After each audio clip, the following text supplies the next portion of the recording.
So tonight we're going to finish our series of learning about the awesome missionaries doing great work in the States and around the world that our offerings have the honor of supporting. And when we come back on the week after next, we'll spend a week or two just thinking about what missions means, what it can look like today, how we can be a part of it, just to kind of let ourselves think about all the different kinds of mission work that we've learned about and think about how it can inspire us, and just kind of have like a brainstorming on missions today and what missions can or should be. First, let me read some guiding Bible verses for the night. We're going to read from John chapter 10. And the missionaries and the work that they do are inspired by these verses. So I'll read them, and as we learn about this mission work, be thinking about these verses, and we'll come back later and ask about them. So this is John 10. I'm going to start in the middle of verse 10 and go to 15. This is Jesus speaking. I have come that they may have life and have it to the full. I am the good shepherd. The good shepherd lays down his life for the sheep. The hired hand is not the shepherd who owns the sheep. So when he sees the wolf coming, he abandons the sheep and runs away. Then the wolf attacks the flock and scatters it. The man runs away because he is a hired hand and cares nothing for the sheep. But I am the good shepherd. I know my sheep, and my sheep know me, just as the Father knows me, and I know the Father, and I lay down my life for the sheep. So the missionaries that we will meet tonight are named Mike and Lynn Hutchinson. They work and serve in the country of Togo in West Africa. It's a small country that is next to it. It's in between Ghana and Benin, and it is directly south of Burkina Faso. Togo is regularly in the top 10 or 11 poorest countries in the whole world. And most of the population there still relies on subsistence farming just to get by and just to eat. Mike and Lynn Hutchinson said that they believe the greatest need for the people of Togo is to know the living God through transforming faith in Christ and to develop their gifts to become fully who God designed them to be. So the Hutchinsons do a lot of different work and a lot of different projects to help with that. That includes providing a meeting space that can be used by the community to encourage discussions, planning, getting things done, bringing people together. It includes improving education for both kids and adults, Bible clubs for both kids and adults, improving garden crops through agricultural training, summer camps, choir, cooking classes, sports, all kinds of things they do. And in every single one, they are trying to make the community itself stronger. Not just to give them things that they need. Oh, you need this, let me give this to you. But to teach them skills, life skills that will last and that will continue overflowing and encourage cooperation that can spread and improve whole villages. One place, as an example, is in the capital city of Lomé, Togo, where the Hutchinsons started Togo House. It's a ministry center that helps people develop their God-given talents. And the Hutchinsons use an approach called asset-based community development. What are the assets? What are the gifts? What are the God-given talents that are already there? And how can we grow those and start our work by strengthening those? Now, the people of Lomé are hardworking and capable. They just don't have the resources that they need to really thrive in life. So, Togo House provides opportunities for them to learn and develop skills that they can use for trade that will support them, maybe start a little business, maybe be able to sell some things to provide for their family. That can be mechanic stuff, carpentry, gardening, cooking, all kinds of things. One man named Bruno, who we'll meet in a video in a minute, he studied and became an expert gardener and specializes in composting. You might think, composting? Ugh, doesn't that smell? Why spend time being an expert in composting? Well, the problem was that most of the Togolese farmers were paying high prices for Chinese fertilizer that really was no good for their soil. Apparently, the soil in Togo is sandy and crumbly, and that Chinese fertilizer would just wash right out and it wouldn't stay. But local fertilizer made from compost and manure is cheap, and it's sustainable, and it holds up better inside the soil, producing better crops and harvests. So Bruno began making his own compost there at Togo House, and then started giving trainings for local families who can now grow better things like tomatoes, lettuce, eggplants, etc., for their families to eat and for them to sell at the market. So since then, Bruno has become a full-time gardener. He has opened his own business. So we're going to learn a little more of his story, and we'll meet a really cool kid named Wilfred, and we'll just get to know the Hutchinsons at Togo House. And I'll stand right here, and if there's any kind of captions or translations, I'll read them out so everybody in the back can see.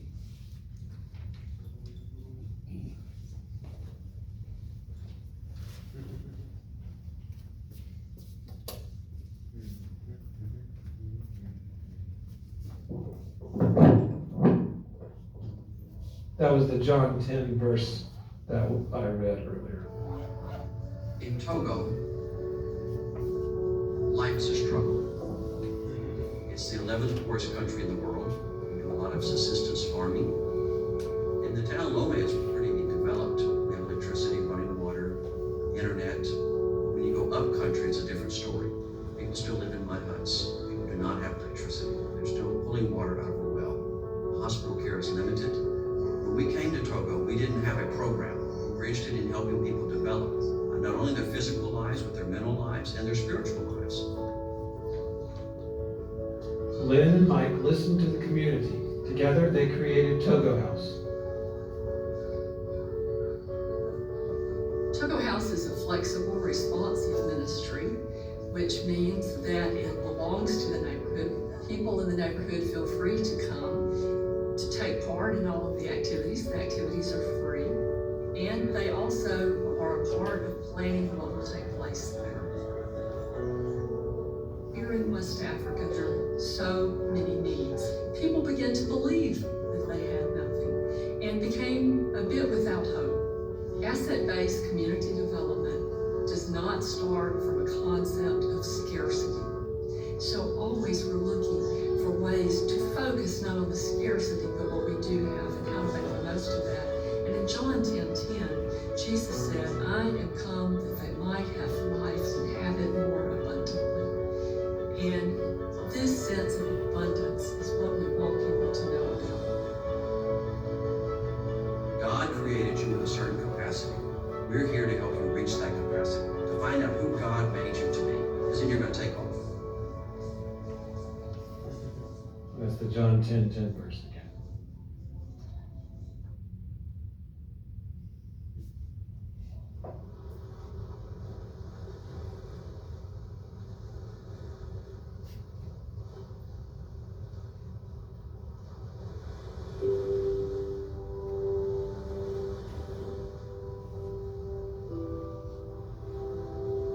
Meet Wilfred. He used to worry about his next meal. Now Wilfred is a leader at Togo House, a ministry of CBF Global Missions. We first met Wilfred when his mother told us that they didn't have any food for the family. I met Mr. Michael at Togo House. And one day he told me to come visit him at his house. That's where I also met Miss Lynn. It's since that day that I know them. Because sometimes he'd show up in English class and you'd say, ça va? Bonjour, ça va? And of course the answer is, ça va? How is everybody? We're fine. Wilfred would say, I'm not fine. I haven't eaten since yesterday. He soon began coming to our house for meals. Wilfred's the type of kid that organizes everything. I'll come into English class and he'll erase my blackboard and write it correctly for me. Wilfred and his friends asked to help lead the summer programs for kids at Togo House. They understood they had a capacity, and even though I didn't see it or didn't recognize it, they really felt like they could handle it, and they did. When you get a kid like that, it's not just him, it's his family that becomes invested in it. So all three of their families become invested in understanding who God is. They're on our leadership team. We have meetings, they're included, and their voice is an equal voice. Now sometimes we do things and I just have no idea why we're doing it, but it's what they want to do, and so it usually works. They become leaders.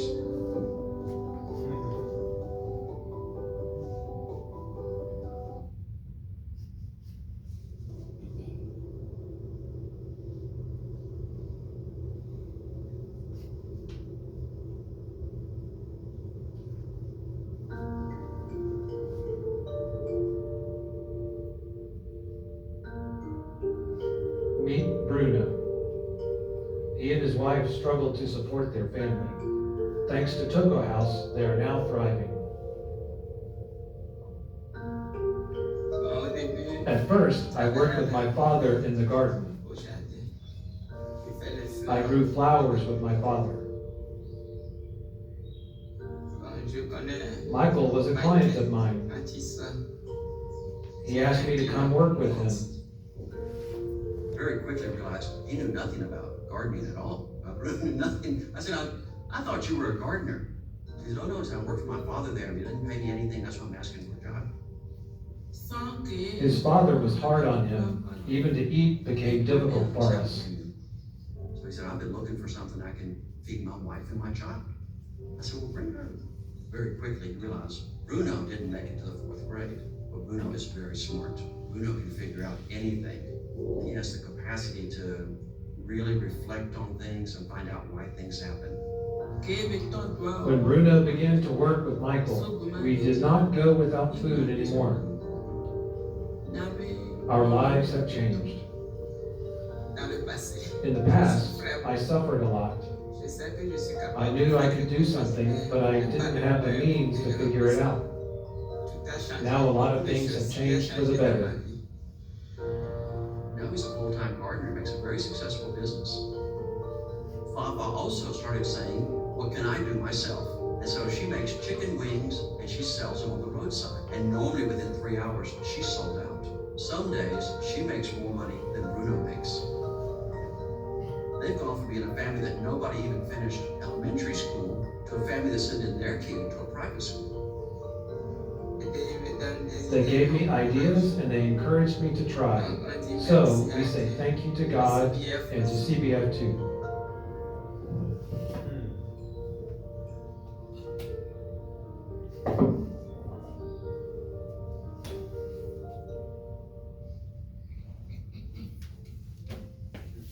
All right, so what did you notice? What stood out to you? What did you think?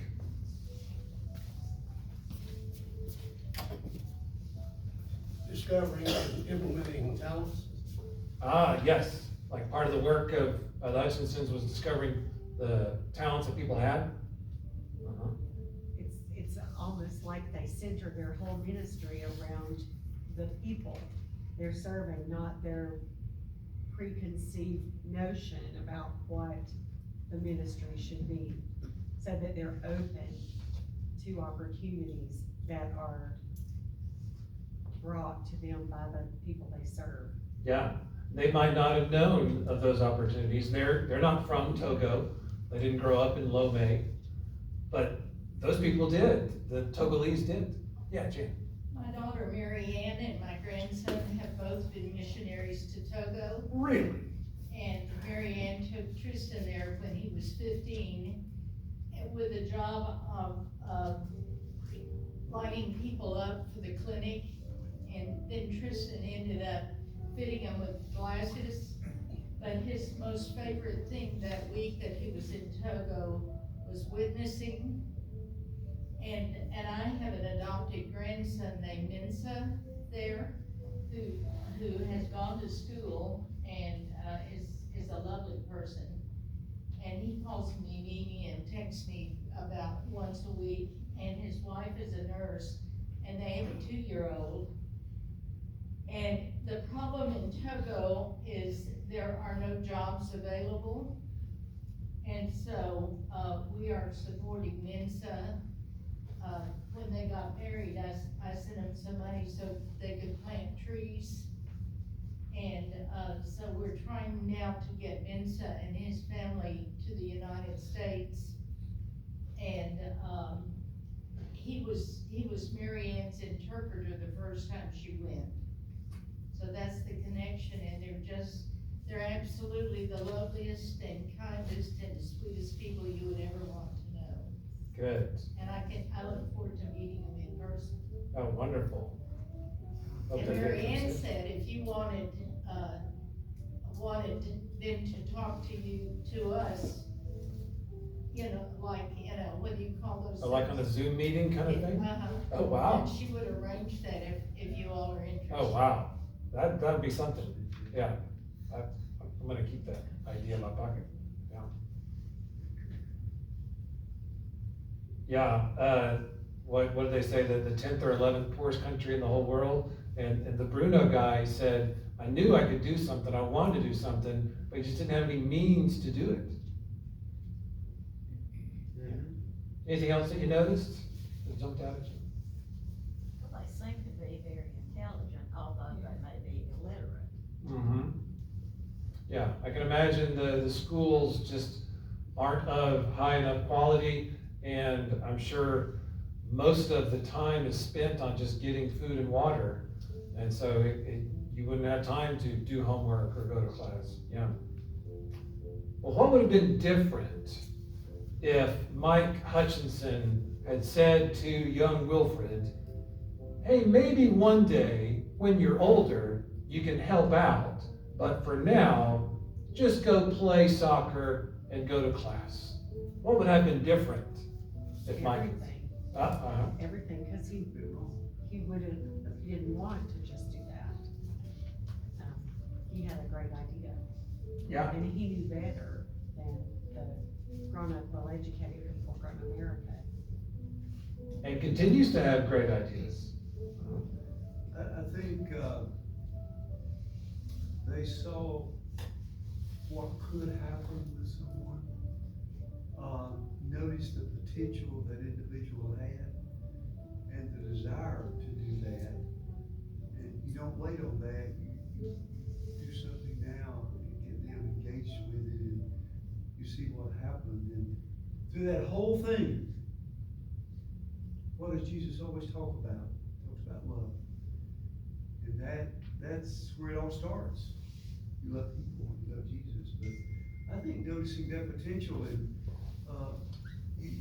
you can do something. Let's do it. Mm-hmm. Yeah, the Hutchinsons really have not just a gift, but an intentional calling to notice potential and to encourage and nurture it. Yeah, that's good. Yeah.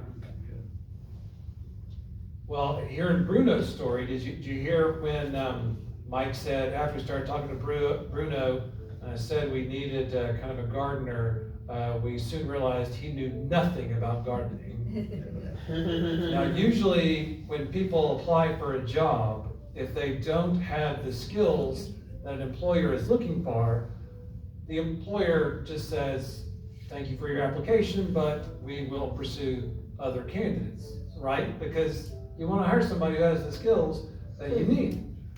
But what if Mike had responded to Bruno's lack of gardening knowledge by saying, okay, well, best of luck selling those flowers, but we'll go look for someone who knows a little bit more about gardening. How would things have been different then?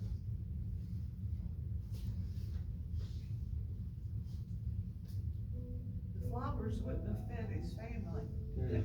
That's right.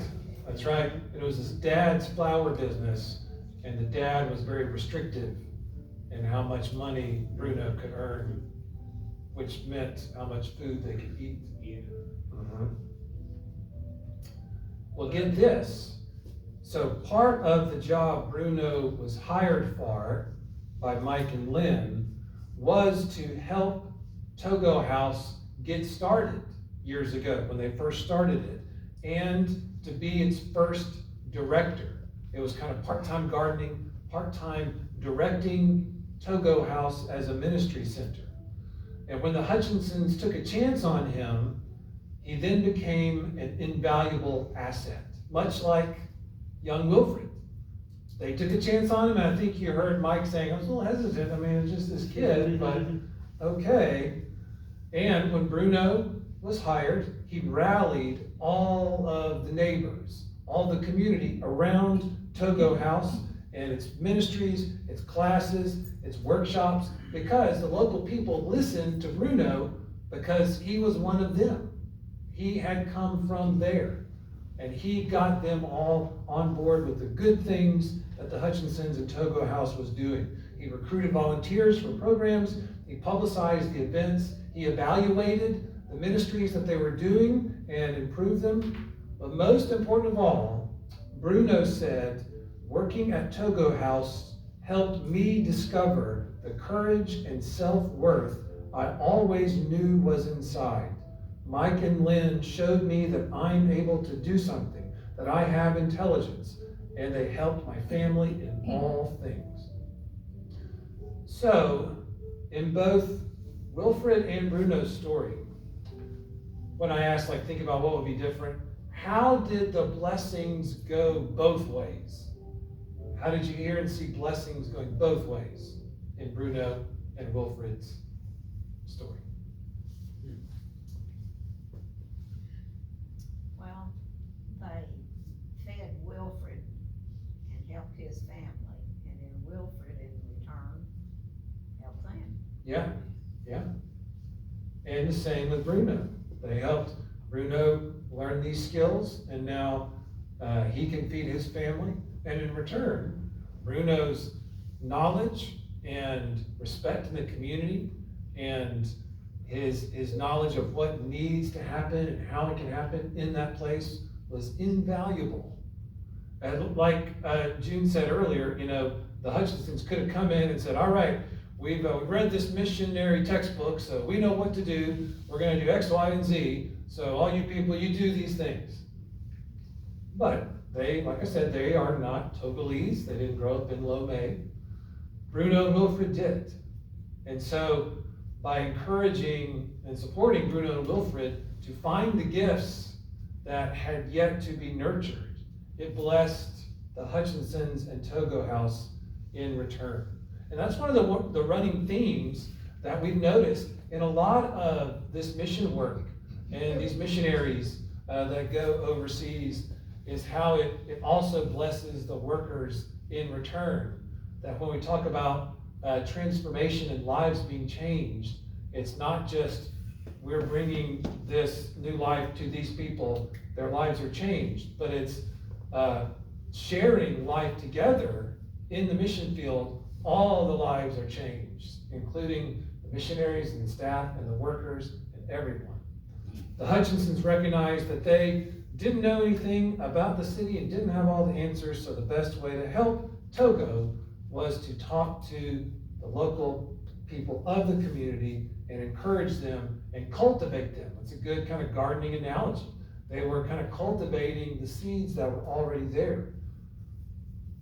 So it does make me wonder, I think often churches can, as time goes on, as the years and decades go by, can kind of get in their own bubble, like their own kind of echo chamber or closed system, where they don't really know too many people outside of their church bubble or their Christian bubble. So as time goes on, they don't know what would actually connect with the people out in the community. So what might a Bruno kind of person be for our community, who could act like a cultural guide or connector for us? What would, we're always trying to apply these missionary inspiration stories to us in our mission field. So what would a Bruno kind of person look like here, and how could they help us here? What would the translation be for Weaverville? I'll let you think about that.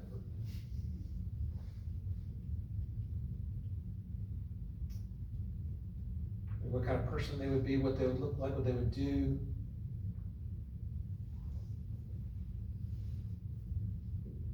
Okay, I have a thought. Anyone else have any thoughts? I have a thought. I mean, it could be like a teacher at school Mm-hmm. that sees a lot of the kids in the greater Weaverville community who Mm-hmm. can see a need that we don't see because we don't see it. Yeah. Because we don't see them every day. Yeah. It could be, somebody that works at Ingles bagging the groceries that sees a different world than we see. Yeah. Sees different needs and. Yeah. I don't know, just. Yeah, I like that. So another hand? I was thinking that if, right before she said, I was thinking, you've got to get to know them, or at least make it a kind gesture, so that you might actually be someone that could connect and Yeah. help them get what they need. Yeah, otherwise you're not gonna get to know anybody. Yeah. I was thinking, what might kind of a cultural guide for us in Weaverville today look like? And I kind of thought of two options, and I like y'all's ideas as well, for sure. One option, it would be, based on the people that I've gotten to meet in town, it would be a couple in their early 30s who have moved here in the last 3 years and rent their location, either an apartment or a house, and they work remotely. I've met a lot of those kind of people, and they do not go to church. Or it could be a couple in their mid-60s who have moved here in the last 5 to 10 years and live in a really nice house, and a very new house with a good mountain view. Those, and do not go to church. Those would be really interesting kind of cultural guides. And like a teenage bagger at Ingles would be very telling. Like, what do they see when they look out at Weaverville? What do they see? That would be very, very telling. Very interesting. Well, in closing, so the videos reference the verses that we read earlier, John 10 through 15. So how did you hear those verses being played out or demonstrated in the Hutchinsons' work there in Togo? They quoted it a little bit. I liked it because it brought it back to Jesus's words and his intention, and I thought it was very nicely repeated, so that you could see the abundance of the people due to the missionaries yielding to the will of the Lord and themselves to God's direction and to the will of the people they were sent to serve. Yeah. So that the abundance growing, and I just loved having it repeated. Yeah. Because it reminded us that that's Jesus's point and the gift. Yeah, absolutely. That key verse, that John 10:10, where Jesus said, I have come that they would have life and have it more abundantly. So the people in Lomé, Wilfred, Bruno, they did have a life, but it was pretty rough. And they had days where they didn't eat that day. But in the Hutchinsons' work, they are trying to help grow in their lives more abundance. But not to just kind of give them stuff, but to help them really have a life that is more abundant. And also going back to Jesus' other words, and June mentioned this a little bit as well, that they give their lives. That Jesus used the shepherd and the sheep analogy and said that the good shepherd lays down his life for the sheep, and that's how the sheep know his voice. Like the Hutchinsons are there for the long haul. It's a ministry of presence, of sharing life together. They're not just coming in and throwing a few witnessing tracts out, dumping some bills or some food and then going back. Like, they're there to stay, to share life. And I don't hear me talking bad about good short-term mission trips. If you can find a good long-term missionary presence that's over there, like the Hutchinsons or all the other missionaries. And if a church can go chip in and support their long-term work, that is great. That is great. But the people in Lomé know that the Hutchinsons are like their good shepherds. They're there. They're giving their lives. They're saying, this is our life. We're putting our lives here in Togo. And both Bruno and Wilfred said once they met Mr. Mike and Miss Lynn, their lives were changed. So, unlike the hired hand who runs away when things get rough or unpleasant, they have not. They've been there over 20 years. So let's us be inspired by their work and their story as well. When things get hard or unpleasant, do we want to be like a hired hand and just wash our hands of it? Or do we want to say, this is our community. We're here. We're giving our lives here. Whatever the people here need, we're going to stick with it and we're going to figure it out.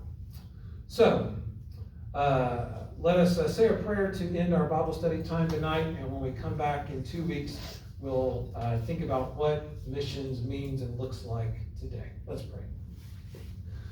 Oh God, help us to be inspired by the Hutchinsons and the great work they do in Togo House. Help us to look around our mission field and see the lights of your children burning in their souls, the talents that you've given them, the spiritual gifts that each one of them has, they might not have even recognized before, or they don't have the means to develop them.